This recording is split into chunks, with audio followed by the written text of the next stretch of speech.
अस्सलाम वालेकुम। जुआ और सट्टा ना कभी ना आप लोगों को कमाने देगा नहीं, वो इसलिए कि ज़्यादातर लोग ना आते ही इस मार्केट में जुआ और सट्टे के लिए। फिर वो लोग उन कंपनीज़ के स्टॉक्स को बाय करते हैं जिन कंपनीज़ ने कर्जे लिए हुए होते हैं और जो कि छोटे पेनी स्टॉक्स होते हैं। फिर ओवर लिमिट काम करते हैं, लेवरेज में काम करते हैं, उधार जब मार्केट में काम करते हैं तो फिर इन दी एंड लोगों को लॉस होता है और लॉस भी ज़्यादा क्वांटिटी में लोग लॉस करते हैं।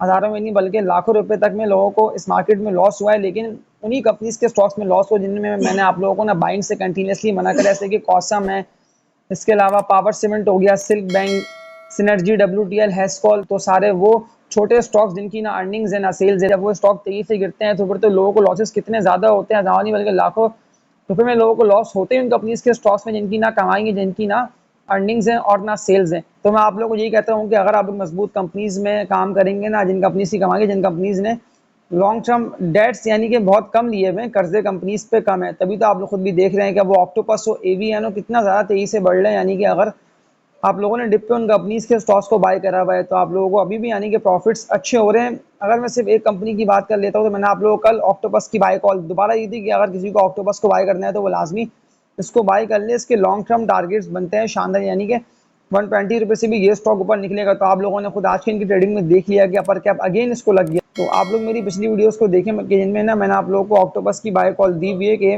तेजी से बढ़ेगा और ये ऊपर जाएगा। तो इससे पहले भी ना ऑक्टोपस में लोगों ने ट्रेडिंग करके ज़्यादा बल्कि लाखों रुपए तक कमा लिए। तो अभी जब आप लोगों को मार्केट दोबारा मौका दे रही है तो फिर आप लोग क्यों ना इस कंपनी के स्टॉक को दोबारा बाय करें। तो मैं आप लोगों को अगेन कहता हूँ कि अगर आप लोगों ने बाइंग नहीं करा है तो न्यू बाइंग के लिए मैं आप लोगों को ऑक्टोपस रेकमेंड कर रहा हूँ।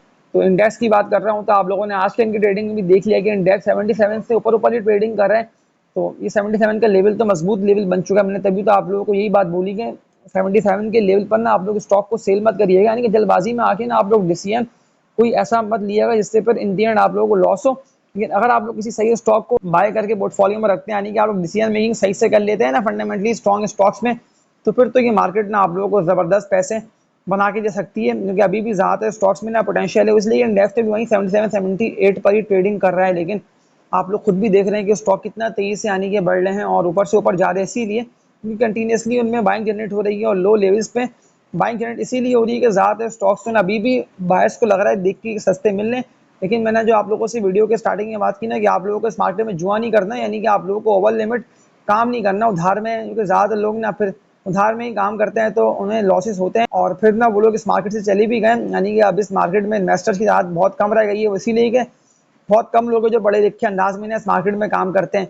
देखिए जब इंडेक्स रेस्ट किया था ना 81,500 के बाद से, तो तब मैंने आप लोगों को कहा था कि 77 का तो मजबूत लेवल है। 77 के लेवल को मुझे देख के लग नहीं रहा है कि इंडेक्स ब्रेक करे, तो वो तो फिर आप लोगों ने देख लिया कि इंडेक्स तेजी से ड्रिल हुआ। लेकिन 77 पे आकर इंडेक्स रुका है, रुक के ट्रेडिंग करिए और फिर आप लोग आज के इनकी ट्रेडिंग भी देख रहे हैं कि इंडेक्स ना स्लो स्लो करके लेकिन उठा वापसी, यानी कि 77,800 तक तो इंडेक्स गया है और फिर 77,800 के बाद प्रॉफिट टेकिंग की वजह से बेसिकली इंडेक्स गिर रहा है। लेकिन इस मजबूत लेवल से ऊपर ऊपर इंडेक्स ट्रेडिंग कर रहा है।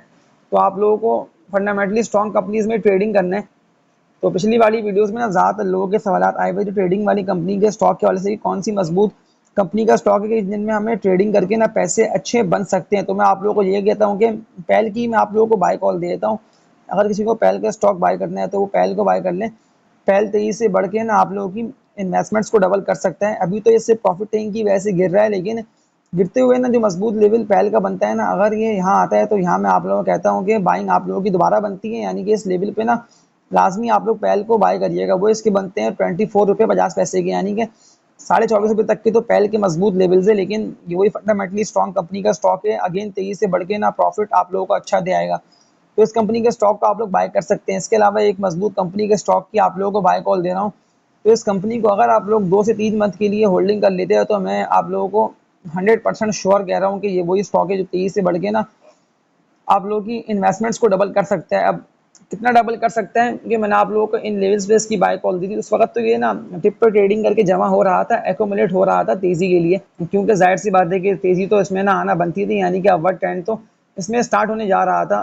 तो उस वक्त तो ये 60 से लेके 62 65 रुपए के रेट पे ट्रेडिंग कर रहा था। अप्रैल मई के मंथ की बात कर रहा हूँ इसी ईयर की। तो फिर 23 से यहाँ से रिवर्स हुआ और 60 रुपए का ऑलमोस्ट 115 रुपए तक तो ये स्टॉक चला गया, जो कि इसके ही बंदे हैं 112 रुपए से लेकर 113 रुपए तक के। अगर इन रेटों पर भी आप लोग उसको बाय कर ले तो वैसे भी 23 से उठ रहा है। जो टारगेट इसके बनते हैं ना वो इसके बनते हैं 148 रुपए तक के, यानी कि ₹48 तक ना आप लोगों को तेजी से बढ़ता हुआ ना एयरलिंक जाता हुआ दिखाई देगा। तो इसके लिए फिर आप लोगों को इसको बाय करना है डिप पे और लो रेट्स पे, वो तो इसके ही बनते हैं। लेकिन अगर ये इस मजबूत लेवल को ब्रेक करता है ना, जो कि इसका बना हुआ है, यही लेवल जहाँ मैंने आप लोगों को इससे पहले भी कहा था ना कि अगर ये यहाँ आता है तो यहाँ लाजमी आप लोग बाय करेगा। वो इसका रेट था ₹98 से लेके ना 100-102 तक का, लेकिन ये तो अभी ₹102 से अच्छा खासा बढ़ा हुआ है। अगर ये ₹102 के रेटों को ब्रेक करेगा एयरलिंक, तो फिर ये तेजी से यहाँ से उठेगा और उठते हुए फिर इसके लॉन्ग टर्म टारगेट्स बनते हैं शानदार। इसके अलावा एक और मजबूत कंपनी के स्टॉक की बात कर लेता हूँ, तो इसका नेम है गैल गंधारा ऑटोमोबाइल लिमिटेड। अगेन मैं आप लोगों को इसका दिखा रहा इसीलिए हूँ क्योंकि मैं अपनी बात पर कायम हूँ कि जो मैंने आप लोगों को गैल का लॉन्ग टर्म टारगेट दिया हुआ है ना, तो ये बिल्कुल यहाँ तक पहुंचेगा। यानी कि टारगेट इसका बनता है ₹480 तक का। तो ऐसी भी आज की ट्रेडिंग में भी ये तेजी से बढ़ता हुआ ₹369 तक तो गया, और कितने अच्छे यानी कि वॉल्यूम इसमें बन रहे हैं। आगे स्टॉक में अभी भी पोटेंशियल है, यानी कि अभी भी मजीद तेजी आना बाकी है। तो इसको अगर आप लोगों ने बाय नहीं करा है तो गैल को आप लोग बाय कर सकते हैं। इसके अलावा एक और मजबूत कंपनी के स्टॉक की बात कर लेता हूँ। ज़्यादा लोगों के सवाल तो इस कंपनी के स्टॉक के हवाले से आए हुए थे कि हमने इसको बाय कर रखा है, अब तो ये यानी कि मजीद तेजी से बढ़ नहीं पा रहा। तो इसका नेम है HTL high tech lubricant limited. अभी तो ₹36.70 पे ट्रेडिंग कर रहा है। वॉल्यूम इसमें कम बनने हैं HTL में, लेकिन मैं लॉन्ग टर्म के हवाले से आप लोगों को ये अगेन रेकमेंड कर रहा हूँ। बस ये जैसी ₹42 पे ट्रेडिंग कर लेता है ना विद वॉल्यूम्स, तो फिर ये ₹42 से ना मजीद तेजी से आप लोगों को HTL ने उठता हुआ दिखाई देगा। इनका भी मजीद जगह खाली है मार्केट में बढ़ने की। तो तभी तो मैंने आप लोगों को ना कम्युनिटी पोस्ट में सवाल किया, तो लाजमी ना आप लोग कम्युनिटी पोस्ट को देखें अगर आप लोगों ने नहीं देखा है, और इस वीडियो को लाजमी लाइक पे क्लिक करें और न्यू ऑडियंस चैनल सब्सक्राइब लाजमी करें, ताकि फिर आप लोगों तक भी इस तरह की बेहतर वीडियोस बर वक्त पहुंचती रहे। क्योंकि मैं आप लोगों को ज़बरदस्त कंपनीज के स्टॉक्स की बाय कॉल देता हूँ। अपनी पिछली वीडियो से भी मैंने आप लोगों को दी और मैं आप लोगों को अभी तक दे रहा है, इसीलिए कि जितना मुझे आता है तो वहाँ तक तो मैं आप लोगों को बताऊंगा। लेकिन फिर आप लोगों को स्टॉक को बाय करने से पहले ना अपनी वर्किंग लाजमी करना है। तो ये तो मैं टेक्निकल्स को देखते हुए ना ज़्यादातर लोगों के कमेंट्स की भी रिप्लाई इसीलिए दे रहा होता हूँ कि पहले तो मैं टेक्निकल्स को देख लेता हूँ कि जो स्टॉक के आप लोगों ने सवाल करे हैं तो उसके टेक्निकल्स क्या यानी कि बता रहे हैं कि बढ़ेगा या नहीं बढ़ेगा, या ऐसा ना हो कि आप लोग बाय करके फंस चुके हो।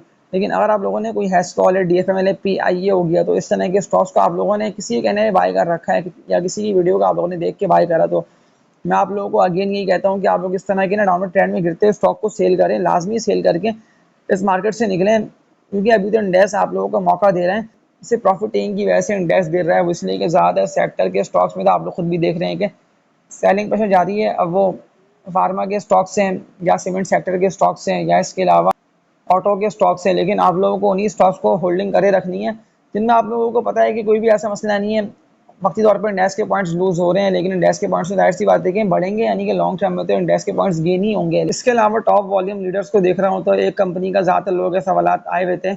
इसका नया पाकिस्तान रिफाइनरी लिमिटेड PRL इसका कोड है। PRL तो अभी ₹24 के रेट पर ट्रेडिंग कर रहे हैं। इसको भी मैं आप लोगों को कहता हूँ कि बाय कर सकते हैं। मैंने आप लोगों को जो इसकी बाय कॉल दी थी ना, तो उस वक्त तो इसके यही रेट्स थे, यानी कि मैंने आप लोगों से कहा था कि अगर ये इस मजबूत सपोर्ट लेवल के पास आए तो लाजमी आप लोग उसको बाय करिएगा। वो इसके करंट रेट्स थे, यहाँ से ये तेजी से अभी रिवर्स हुए, तो मैं आप लोगों को अगेन कहता हूँ कि इसमें आप लोग बाय कर लें। बस जो इसका रेजिस्टेंस एरिया बना हुआ है ना ₹35 तक का, तो अगर ये इन रेटों पर ट्रेडिंग कर लेता है ना विद वॉल्यूम्स, तो फिर ये मजीद तेजी से आप लोगों को उठता हुआ दिखाई देगा। और जगह तो बहुत खाली है, यानी कि पाकिस्तान रिफाइनरी को ट्रेडर्स और लॉन्ग टर्म इन्वेस्टर्स दोनों बाय कर सकते हैं, ताकि प्रॉफिट्स आप लोगों को अच्छे हो जाएं। जब तक इंडेक्स आहिस्ते आहिस्ते करके बढ़ रहा है, तो आप लोगों को स्टॉक को देख लेना है कि कौन से स्टॉक्स आप लोगों ने बाय कर रखे हैं और वो बढ़ रहे हैं या नहीं बढ़ रहे। तो आप लोगों को स्टॉक को देखते हुए प्रॉफिटिंग लाजमी कर लेना है। मतलब ऐसा ना हो कि आप लोग जल्दबाजी में लॉस कर बैठे हैं, फिर इस मार्केट से आप लोग कुछ ना कमा पाएँ। जब आप लोगों के स्टॉक की बारी आए तो सही मायनों में ना आप लोगों को प्रॉफिट टेकिंग कर लेना है, यानी कि डिसीजन मेकिंग लाजमी आप लोगों को कर लेनी है। लेकिन उसके लिए ना फिर आप लोगों को स्टॉक के रेट्स देखने कि ये स्टॉक का ये रेट हो, यहाँ मुझे सेल करके इससे निकल जाना है। फिर ऐसा ना हो ना कि आप लोगों को किसी बेकार स्टॉक में लॉस होने से बेहतर है कि आप लोग प्रॉफिट टेकिंग करते रहें मजबूत कंपनीज के स्टॉक्स में। तो ये था कि KSE 100 का एनालिसिस, और जो स्टॉक की मैंने आप लोगों को बाय कॉल दी है, तो बिल्कुल आप लोगों के पास अभी मौका अच्छा है कि इनको अगर आप लोगों ने बाय नहीं करा है तो लाजमी ना आप लोग बाय करें इस वीडियो को कम्प्लीटली देखते हुए। या वरना फिर जो मैंने आप लोगों को गैल की बाय कॉल दी है, तो गैल को भी आप लोग बाय कर सकते हैं। इसके अलावा एक और कंपनी का दिखा दे रहा हूँ, सवाल लोगों के आए हुए थे कि अभी इसकी बाइंग बनती है या नहीं। तो इस कंपनी के स्टॉक का नेम है टॉमसी एल दी ऑर्गेनिक मीट कंपनी लिमिटेड। आज तो वॉल्यूम इसमें अच्छे बने, यानी कि 55 लाख से शेयर्स का तो अब तक काम हो चुका है। टॉमसी एल में ₹40 के रेट पे ना टॉमसी एल जो है वो ट्रेडिंग कर रहा है, तो बाइंग बिल्कुल इसमें बनती है। इसका आप लोग बिल्कुल बाय कर सकते हैं, इसमें कोई भी ऐसा मसला खराबी नहीं है। और अब तो वैसे भी बहुत कम वक्त रह गया कि इस कंपनी के स्टॉक को तेजी से बढ़ के ना ₹58 से लेकर ₹60 तक पहुंचने में। तो तभी मैंने आप लोगों को अगेन इसकी बाय कॉल दी कि बिल्कुल आप लोग इसको बाय कर सकते हैं, इसमें कोई भी ऐसा मसला और खराबी नहीं है। तो ये था इन कंपनीज के स्टॉक्स और इंडेक्स का टेक्निकल एनालिसिस। इस वीडियो को लाइक पे क्लिक करके न्यू ऑडियंस चैनल सब्सक्राइब करें। तो तब तक के लिए अपना ख्याल रखिएगा। अल्लाह हाफिज़।